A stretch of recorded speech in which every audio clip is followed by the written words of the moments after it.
السلام عليكم ورحمة الله وبركاته، وأصلي وأسلم وأبارك على سيدنا رسول الله.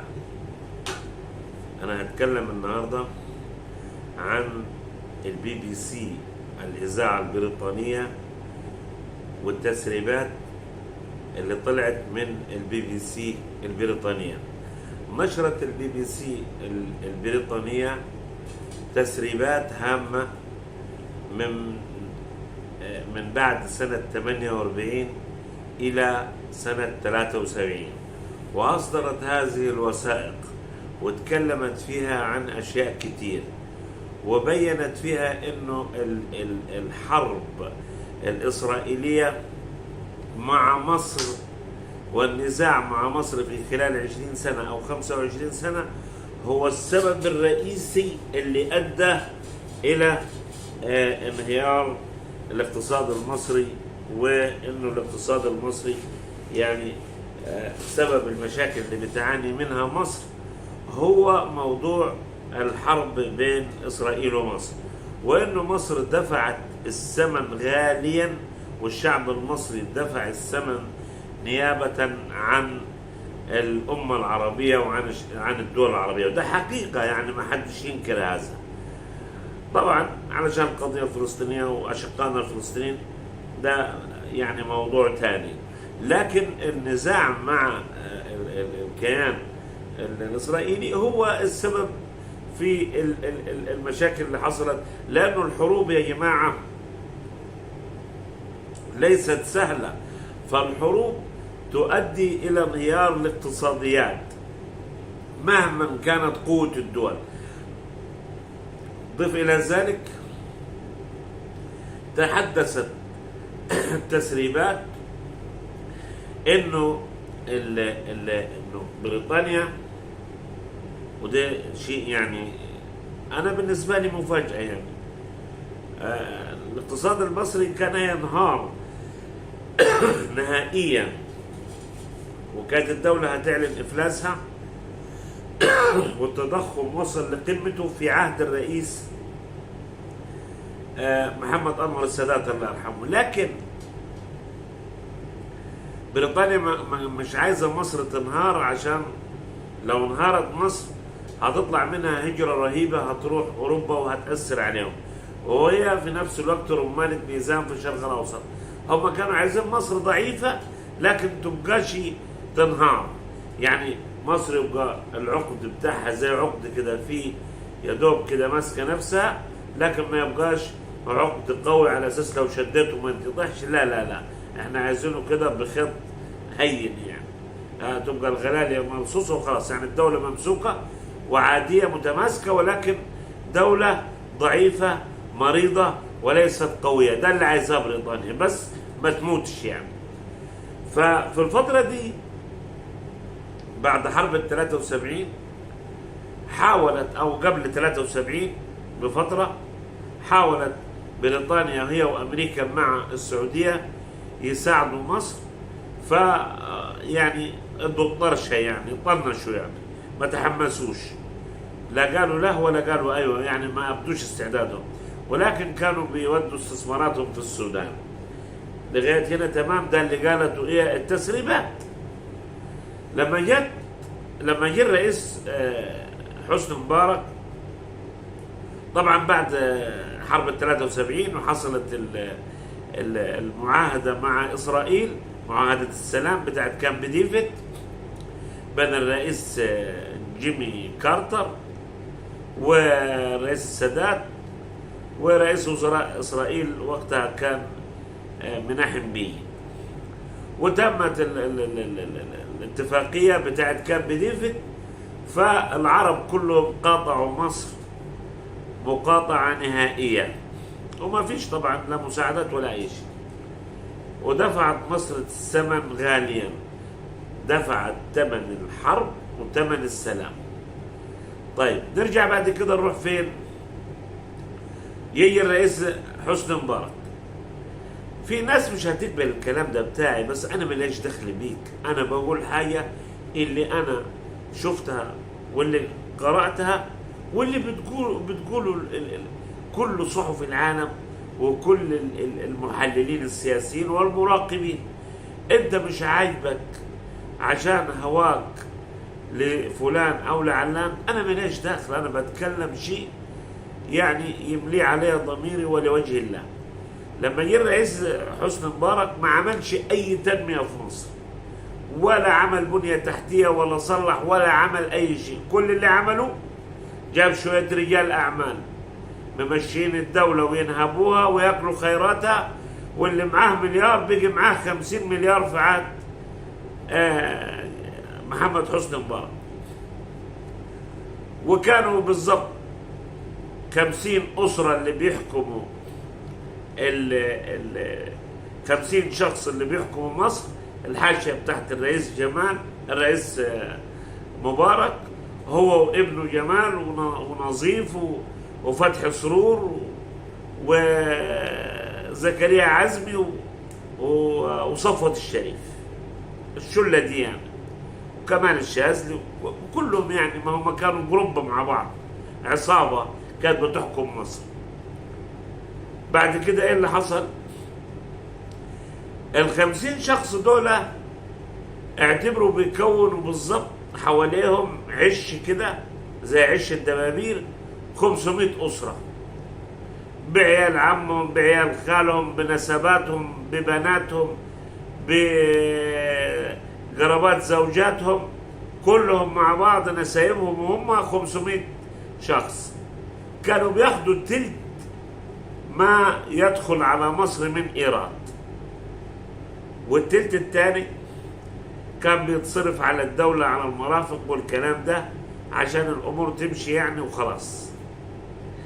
يعني لو في سكة حديد عايزين يشيلوا فلانش مش عارف ايه، يركبوا قديم يعدلوه، قطر يصلحوه، يعني كلام بس مشي حالك يعني. طيب وشوية الكهرباء احط رجع من هنا واعمل من هنا وشبك من هنا ونزل من هنا، وقصة كده يعني ماشي. بعد كده التلت الثاني كان بياخدوه بيتكسبوا فيه اللي هم ايه، المرعى والمرتعى، والمرتع والمرعى لمين؟ للرجال الاعمال، هم واللي في العصابه، العمولات والتكسبات والكلام ده. واللي عايز ياخد ارض ياخدها، واللي عايز ياخد من املاك الدوله ياخد. وكانوا مستفيدين يعني، حتى بعض رجال الدوله الكبار اللي كانوا في المحيط برضه كان لهم ايه، صولات وجولات في التكسبات دي والاستيلاء على الاراضي وغيره وغيره وغيره وهكذا. طيب اللي حصل بعد كده ان دول الخليج وخاصة السعودية والامارات هم اللي متزعمين الكلام ده. قطر من واخدة من فترة عداء مع مصر وما فيش علاقات يعني، فنستبعد قطر، نستبعدها وليس نبرئها. انا عن نفسي يعني استبعدها لكن ما برئهاش. فكانوا السعودية والامارات والكويت، بس الكويت ما كانتش بتتآمر يعني، هم مش بيتآمروا، هم كانوا يعني السعودية والامارات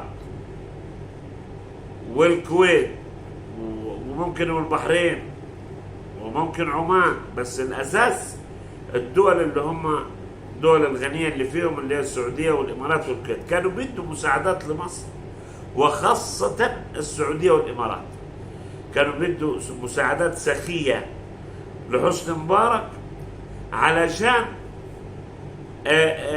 لانه ماشي على هوى السعودية، ما هو كان ماشي ورا السعودية والامارات. خلينا استبعد الكويت من اللعبة دي، لانه كان الشيخ جابر رحمة الله عليه، الشيخ جابر امير الكويت الله يرحمه ويحسن اليه، والشيخ صباح الاحمد ربنا يرحمهم ويجعل مسواهم الفردوس الأعلى، ما بيدخلوش في المهاترات دي. لكن كان متزعم القصة دي السعودية والإمارات. فكانوا يعني زي اللي متفقين مع حسني مبارك، أنت ملك الصالح لا بتطوير ولا بتصليح ولا ببنية تحتية ولا صناعات ولا أي حاجة، أنت بس ليك توكل الشعب وتقعد على الكرسي، وإحنا نضمن لك أنك أنت هتقعد على الكرسي لغاية ما تموت، حتى لو ابنك عايز تورثه ورثه، وإحنا معاك، واللي عايزه خده. فكانت نعم كان في ما فيش تضخم في الأمور ماشية، لكن كان أنت ابني، أنتوا أولادي مثلا، حسني مبارك زي كده يعني، أولادي أنتوا في البيت، أنا أكلكم أفطركم الصبح لبن وبسكويت وكده يعني، وفي النهار تغدوا لحمة أو سمك، وبالليل كل اللي يعجبك، وروح على القهوة اشرب حشيش وكلك سنة أفيونة وخد لك برشامة نص ولا برشامة كاملة فياجرا ومن الكلام ده، وعيش حياتك. ولو عايز تشرب برضه مية اشرب براحتك، بس ملك الصالح بالسياسة ولا ملك الصالح بأي حاجة. وده اللي كان ماشي، والناس مش سائلة وبتاكل وتشرب وتمام ومية مية، لأنه في دعم للأكل والشرب فقط، لكن أنا منومك في العسل. وحسني مبارك كان موافق على هذا الكلام، لأنه هو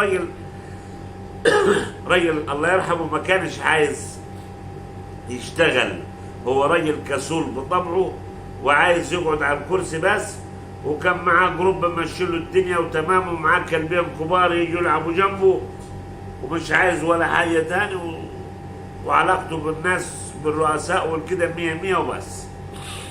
طيب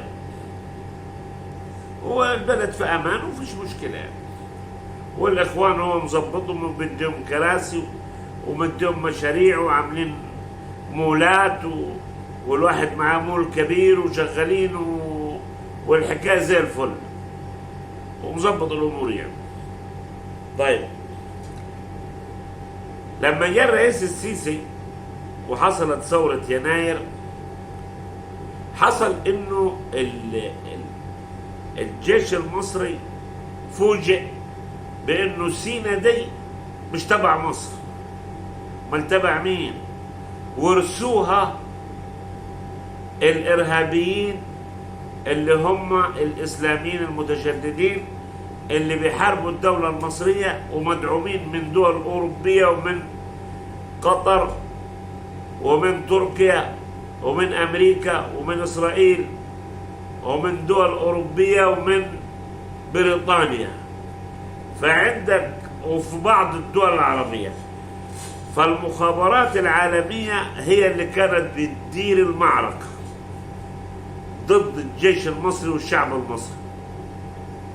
طيب عايزين ياخدوا سيناء، اسرائيل لها مصلحة عايزة تاخد جزء من سيناء وتعطيه لاسرائيل عشان تدخل فيه غزة الغزاويين ويبقوا ايه تبع مصر، وفي نفس الوقت هي تاخد كل غزة تاخدها اسرائيل، وينسى موضوع الدولة الفلسطينية. والاشقاء في فلسطين ما رضوش بهذا الكلام، وكان اتفاق ده مع الاخوان ومع محمد مرسي. وقالوا ابو مازن على التلفزيون هتقولوا ما حصلش وين، انا بتكلم على حاجات مثبتة دولية. بعد ده ما حصل جاء الرئيس السيسي قال لك لازم ننهي الموضوع ده في سيناء وترجع سيناء للدولة المصرية. فقدنا شهداء كتير، وفقدت ترملت نساء شابات، وأمهات فقدت أولادها فلذات أكبادهم، وآباء فقدوا سندهم أولادهم الكبار اللي دخلوا الجيش. ما هو ممكن يكون أكبر الأولاد وعنده 21 سنة و22 سنة ودخل الجيش، فهو الزرعة اللي كان بيزرعها أخذها الإرهاب، موتوه الولد. بدأت الدول تحارب مصر. مصر فقدت، صرفت فلوس رهيبة على الموضوع ده، وساعدت بالأمانة، ساعدت مصر مساعدة كبيرة السعودية والإمارات والكويت، علشان الإخوان كانوا هيسيطروا على المنطقة، وكانوا هيفككوا الدول العربية وهيأثروا على الممالك وعلى الحكم اللي فيها. فكانت في مصلحة للدول العربية وخاصة السعودية والإمارات إنهم يدعموا مصر، علشان يدعموا الجيش المصري عشان يتغلب على داعش وعلى الناس المدعومة من بره دي، والإرهابيين اللي جايبينها من كل فج عميق، علشان يدمروا مصر ويقسموها، وبعد كده يروحوا ينتبهوا لباقي الدول العربية وخاصة أشقائنا في الخليج. طيب بعد كده انتهت هذه الصراعات انه عطوا الرئيس السيسي مساعدات كثير ومليارات، استخدمهاش في الاكل والشرب زي ما كان يعمل الرئيس مبارك، لا، سرق الناس كلها وسرق العالم وسرق حتى الخليجيين اللي ساعدوه، بانه الفلوس دي كلها راح عامل بها عمل بها بنية تحتية، وعمل بها كهرباء، وعمل بها استثمارات، وعمل بها زراعة، وعمل بها مشاريع، وعمل بها مباني، وعمل كل اللي عمله ده وطرقه. فوجئوا انه الرجل ده بيشتغل ليل نهار، وفوجئ العالم باللي عمله الرئيس ده. اذا الرئيس ده في خطة في دماغه انه عايز، ده محمد علي الجديد، محمد علي اللي حكم مصر قبل كده وخلاها هزمت تركيا الدولة العثمانية لولا ما تآمرت عليه فرنسا وبريطانيا والدول الأوروبية، كان هيدخل للأسدانة، وكان كان هيستولي على الدولة العثمانية. فقال لك لا لا لا لا، ما ينفعش الكلام ده، احنا مش عايزين نكرره محمد علي تاني. تآمرت عليه بريطانيا بمخابراتها، وتآمرت عليه أمريكا وإسرائيل وبعض الأشقاء زي احنا قلنا من ضمنهم قطر. لكن استمرت دول الخليج في المساعدة إلى أن جاء وقت معين لما بدأ السيسي يصعد نجمه في العالم، ومصر بدأت تصعد، ولو قالها يعني ترجع مكانة مصر اللي هي تستحقها، لا، السعودية والإمارات الوحيدين اللي قالوا ستوب، احنا مش هنساعد مصر تاني. ليه يا عم؟ قال لك ايوه، تتعارض المصالح هنا مع مصالحنا ومع مراكزنا، مش مركز المالي، المركز الدولي، المكانة الدولية هتتأثر لهذه الدول. بدل ما كان حسني مبارك بيمشي ورانا وهو احنا التابع لنا، اصبح ده هيمشي قدامنا، وده ما ينفعش. احنا اصحاب اموال، ولا يليق بنا ان احنا نمشي من الخلف. العملية عملية نفوذ ووجاهة ومكانة، فخر لا اكثر ولا اقل. انا بتكلم كلام انا عارفه بقول ايه وبعيد ايه. فالتاريخ يعيد نفسه. اللي قالته الصحف، اللي قالته البي بي سي وافرجت عنه من التسريبات من سنة 48 والموقف القديم للإخوة السعوديين والإماراتيين، رجع تاني حاليا. وبناء عليها شفنا الوزير السعودي هو لما قال احنا مش هندوا مساعدات تاني لمصر إلا بشروط، ونفس الحكاية اللي قالوا بتاع الإمارات. ولكن لما جاء أردوغان عشان تتعارض المصالح هنا، وكان العداء اللدود وهو حتى شتم على الامارات، لكن هم تصالحوا معاه، وراح قبل كان اردوغان كان هيسقط في الانتخابات ضد المعارضه، ولكن السعوديه قارنت المصالح بين اردوغان وبين اليساريين اللي هم يستولوا على الحكم كان بقياده اللي هو كان رئيس المعارضه اعتقد اغلو. فالمهم اللي حصل انهم قال لك لا لا لا ما ينفعش الكلام ده، فدعموا اردوغان بشيكات مفتوحه وحطوا له في البنك المركزي التركي تقريبا 10 مليار، 5 الأول وبعدين 5 تاني، وبعدين ضخوا استثمارات كثيرة، تحسن الوضع الاقتصادي وبدأ ينتعش، فنجح أردوغان بدعم السعودية والإمارات، لكن هو كان ساقط. سهلوا كل التسهيلات للأتراك لتركيا، ووقفوا كل التسهيلات في الاقتصادية ضد مصر، حتى انه لما جات السودان لما جات حتى سد النهضة الأثيوبي، الإمارات كانت مع أثيوبيا ضد مصر. وفي ناس شتمتني لما أنا قلت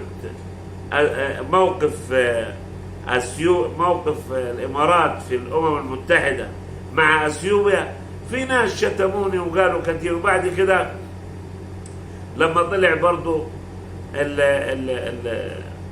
اللواء السعودي اللي كان واكثر من واحد وشتموا على مصر واتكلم على حكم جمال عبد الناصر وانه مصر وصفتها ونعتها والكلام ده، وانهم بيستجدوا الدول وبيشحتوا كده، وانا اتكلمت، في ناس كتير هاجمتني، وفي ناس بتتلقى فلوس بتبيع وطنها، مصريين كانوا بيدافعوا وكانوا بيشتموني، سواء كانوا في مصر او كانوا موجودين في السعوديه وفي الامارات، ودول معروفين. حتى اليوتيوبرز اللي موجودين في مصر برضه بيتلقوا رواتب شهريه علشان يشكروا في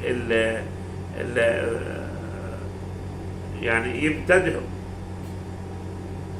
الحكومه السعوديه والحكومه الاماراتيه، وده لوبي زي اللوبي اليهودي اللي معمول في امريكا من اليهود، يعني عشان يأثر على الكونغرس الامريكي.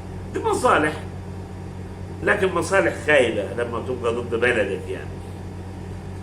فبرضه اللي انا عايز اقوله، حتى في السودان المشكله اللي حصلت في السودان، مصر العمق الاستراتيجي بتاعها السودان، ده لو واحد مسك، يعني لما يكون في مثلا الجنود المصريين على الحدود في حلب وشلاتين، ممكن يمسك حجر كده ويرميه، يجي لو عايز يتكلم واحد سوداني مثلا عايز يتكلم معاه، بيكلموا عادي يعني على الحدود، هيقول له كذا وده يقول له كذا، وممكن يتغدوا او يتعشوا مع بعض او يحكوا مع بعض.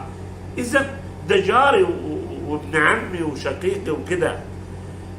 لما حصلت المشكله بين حميدتي المدعوم من المخابرات الأجنبية ومن الإمارات بالأخص ومن أثيوبيا، الرجل ده وكان مدعوم من فاغنر بتاعت روسيا، فالرجل ده دافعت عنه الإمارات، ولذلك لما عملوا مؤتمر عشان يصلحوه مع الجيش السوداني مع البرهان، استبعدوا مصر.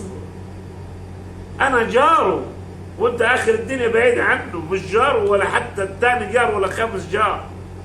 وراحوا جابوا امريكا وجابوا بريطانيا والامارات والسعوديه واستبعدوا مصر خالص، وفشلت وفشل المحاوله للصلح او لفض الاشتباك بين الجنجاويد بقيادة حميدتي وبين الجيش السوداني.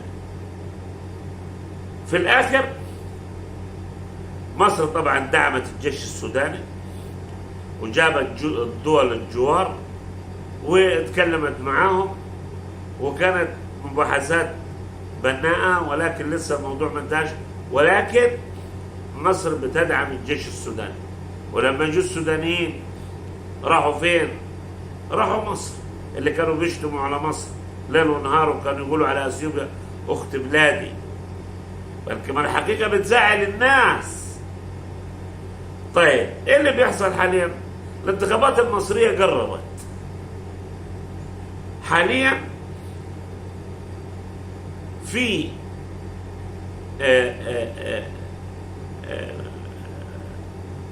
في عداء شديد وضرب تحت الحزام في الكواليس، شغل مخابرات، ان السعوديه والامارات هم مختلفين حاليا عشان موضوع السودان، وفي خلاف شديد بينهم على الزعامه وعلى حاجات كتير، ولكن علنا لا اخوات واشقاء. سيبكم من القصه دي، اخوات واشقاء ده كان زمان، دلوقتي الامور بتتغير والناس بتتغير والنفوس بتتغير. اي نعم الشعوب قد تكون على درجه معقوله من التقارب بصله الدم والاخوه والاشقاء، لكن كحكومات وصانع قرار انسوا الكلام ده، مصلحتي مصلحتي فمصلحتي.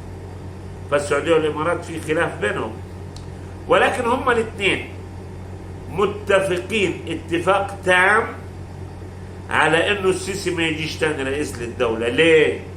لانه بيهدد النفوذ بتاعهم اللي انا اتكلمت عليها، النفوذ داخل المحيط العربي او داخل المحيط الاقليمي في الشرق الاوسط. وكثير من الاخوه، انا عارف انه الشعب المصري شعب ذكي وشعب واعي وشعب فاهم، لكن انا بقول والايام بيننا انه الانتخابات المصريه هتكون انتخابات شرسه، والرئيس السيسي هيلاقي معارضه او هجوم لاذع وشديد من الاشقاء، وهيطعن في خلف الظهر من الامارات والسعوديه بالاخص. واراهن على هذا الكلام، واتحدى اي واحد يكذبني، لانه الايام هتثبت، وسوف تضخ مليارات كثيره جدا. هذه المليارات ستضخ للشعب المصري في داخل المحيط بتاع الانتخابات، وفي هجمات هتبقى غير طبيعيه من الاعلام والسوشيال ميديا والذباب الالكتروني. هتبقى في لجان الكترونيه رهيبه لمحاربه الرئيس السيسي عشان يسقطوه في الانتخابات دي، لانهم مش عايزين رئيس يعمل لمصلحه مصر، هم عايزين رئيس زي حسني مبارك. نعم حاضر تمام يا فندم، بس وخد اللي عايزه. الرئيس السيسي مش عايز ياخد اللي عايزه، الرئيس السيسي عايز مصلحة مصر ومكانة مصر وشخصية مصر. هي الشخصية الاعتبارية لمصر. احنا لا زالت الشخصية الاعتبارية او شخصية الدولة المصرية حاليا في التحديث وفي التكوين، لانه هيخرج منها عملاق لسه هو طالع من القمقم. لكن انا بقول انه بدأ الجنين الخروج من الرحم، وهو لا زال في الاسبوع الاول بعد الولادة، ولكن بصحة جيدة. عايزين يقتلوا الجنين ده او الطفل الصغير ده، لكن بامر الله مش هيقتلوه، وهيكون وعي وذكاء الشعب المصري ورا الرئيس السيسي واختيارهم. كل اموالهم اللي هيصرفوها اللي في الانتخابات هتضيع هباء، وهتشوفوا مطبلين واعداء جدد هيطلعوا ضد الرئيس لن يخطر لكم على بال ولا يخطر على قلب بشر. ولذلك من دلوقتي الامارات عملت قناه اسمها المشهد. عارفين مين يا جماعة في القناة؟ الدكتور معتز عبد الفتاح اللي كان أول امبارح مع الرئيس السيسي. الفلوس الراجل اتغير 360 درجة دلوقتي ضد السيسي هو، ولسه كمان مواهبه هتظهر في الأيام اللي جاية، هتلاقوه بيحارب بعنف ضد الرئيس السيسي. أنا أعوذ بالله من قول أنا، كل الشرفاء في مصر وربات البيوت، الأمهات والزوجات والرجال المحترمين اللي بيحبوا مصر وما أكثرهم وبيعشقوا تراب الوطن هيكون ورا الرئيس السيسي، لأنه الناس مش هبلة. أي نعم الناس تعبانة اقتصاديا وتعبانة فعلا، ولكن شايفة اللي بيتعمل وشايفة الشغل والتغيير اللي بيحصل في الدولة. وإن شاء الله ربنا هيفتح خيرات كثيرة على مصر، وهتشوفوا في الأيام اللي جاية. وهدين بقول لكم ده أردوغان أكتر واحد رئيس سافل بينتهز هذه الأمور. أنا عارف إنه الرئيس السيسي هيروح تركيا يوم 25، وتوقعاتي واحد يسأل هيطلعوا الإخوان يقولوا مش قال السيسي مش هروح ما يروحش الأول، هو راح زي المنبطح وراح صاغرا، راح تركيا الأول. ناس ما بتفهمش. الدعوة وجهت من تركيا للرئيس السيسي وهو قبل الدعوة، وجهها له وزير الخارجية جاوش أوغلو. لكن اللي أنا عايز أقوله أنه الرئيس أردوغان منتخبه نجح، فالرئيس السيسي مش عايز عداءات وداخل على انتخابات، لكن مش معناته أنه هو رايح مستسلم، لا، في مصالح ومن مصلحة تركيا حاليا انها تدعم الرئيس السيسي مصالح. يعني من اردوغان شاف انه في مشاكل وخلاف بين السعوديه والامارات، وراجل شغال مخه هو ما بيهموش حد، دول اتراك ما تمام يا فندم، لكن ما يهموش حد، هو عايز مصلحته بس، مصلحتي فمصلحتي ومصلحتي. ندالة ما نمفيش بعد كده، لكن المهم انه هو يكسب، وهو اللي ماشي ده اللي موجود في السوق. يعني انا ليه واحد صاحبي بقول له شايف فلان وشايف فلان دول بيجوا كبار وعاملين ايه، قال لي اللي موجود في السوق يا حاج، وهو اللي موجود في السوق ده، اللي موجود في السوق هو ده المصالح. فاردوغان لما شاف مشكله في خلافات بين السعوديه والامارات راح زار قطر، بعد كده راح زار الامارات وراح زار السعوديه. اعتبروا بيفتن من هنا ومن هنا عشان ياكل عيش، سبوبه هي بقت كده. لكن شوفوا المصالح وتغيرها، اللي كان عدو الامس يبقى صديق اليوم، واللي كان صديق الامس بقى عدو اليوم. النهارده قطر الامير تميم ابن حمد بيدعم بكل ما يملك في الانتخابات اللي جايه الرئيس السيسي، وكمان اردوغان هيدعم الرئيس السيسي. واحد يقول لي يعني هم هيقدر، ايوه الدول بتتدخل مع بعضها في المصالح، لازم يحصل في تدخلات في الانتخابات. وانا قلت لكم مصر سوف تضخ فيها اموال طائله، مليارات من الدولارات، لو عطوها لمصر دي الفلوس دي اللي هتتحط اللي هتتصرف على الانتخابات في رشاوى وشراء الذمم عشان يسقطوا الرئيس السيسي، والله مصر اقتصادها يرفع بكره ويبقى الجنيه بتاعها بكذا، ويبقى ممكن الدولار يوصل 20 جنيه، لكن هم مش عايزين كده، هم عايزين مصلحتهم. اخيرا هقول حاجه، اقول اللهم مالك الملك تؤتي الملك من تشاء وتنزع الملك ممن تشاء وتعز من تشاء وتذل من تشاء بيدك الخير إنك على كل شيء قدير. اللي رايد به ربنا هيكون، ويمكرون ويمكر الله والله خير الماكرين. إخوتي وأخواتي الأعزاء، أنا عايز اللي هيبعت رسائل ويشتم أنا مش هرد عليها، والله هم همسح رسالته، والله العظيم. اللي عايز يشتم يشتم، واللي عايز يقول يقول، اللي نفسه في حاجة يكتبها، هخلي الرسائل لجميع الناس، مش هخليها حتى. ولكن حاول انك انت تكون مهذب في اسلوبك في الرد، وفي النقد، وفي حتى لو خاصمت كن على قدر من الاحترام، وكن عنوانا لتربيتك ولأهلك في الردود وفي التعليقات. وأشكركم وأتمنى منكم الاشتراك في القناة وتفعيل الجرس، وشكرا لكم، والسلام عليكم ورحمة الله وبركاته. حفظ الله مصر وجيش مصر ورئيس مصر، وإن شاء الله الرئيس السيسي هينجح، وهو رئيس مصر القادم في الفترة اللي جاية إن شاء الله، لأنه هو راعي نهضة مصر الحديثة. وربنا يفتح خيرات ونعم وأرزاق الناس في مصر، ولا يحوجهم لأي حد، ويدوم النعم على كل دولنا العربية والإسلامية.